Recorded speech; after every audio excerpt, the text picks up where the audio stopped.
Understanding Collision Aftermath. Hello, everyone. Welcome back to our channel. Today, we're diving into an interesting English phrase, collision aftermath.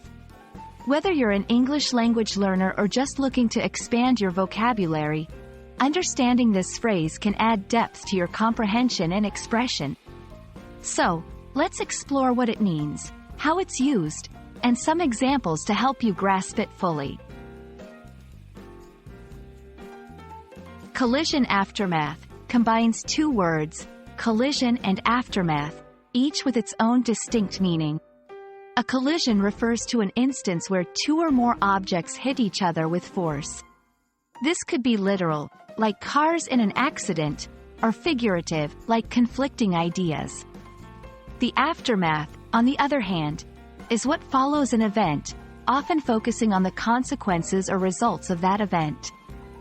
So, when we talk about the aftermath of a collision, we're discussing the consequences, effects, or situation that arises after the collision has occurred. Understanding where and how to use collision aftermath can greatly improve your English communication skills.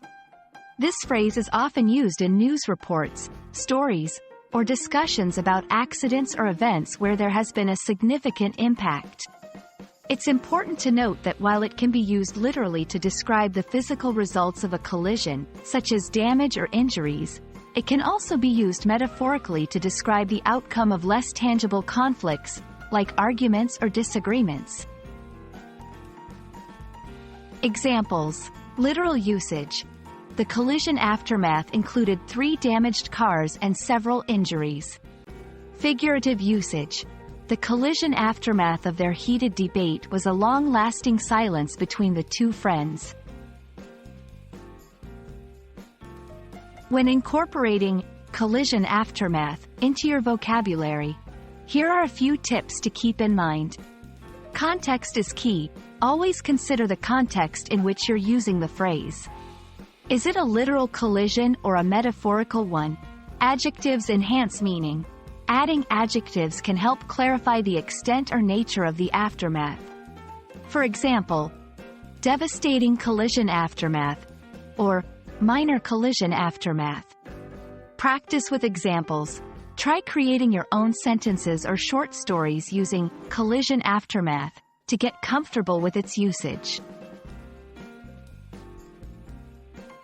We hope this exploration of collision aftermath has been enlightening and adds value to your English learning journey.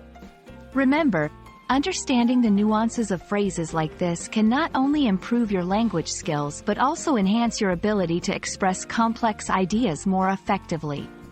Thank you for watching, and we look forward to bringing you more insights into the English language in our future videos.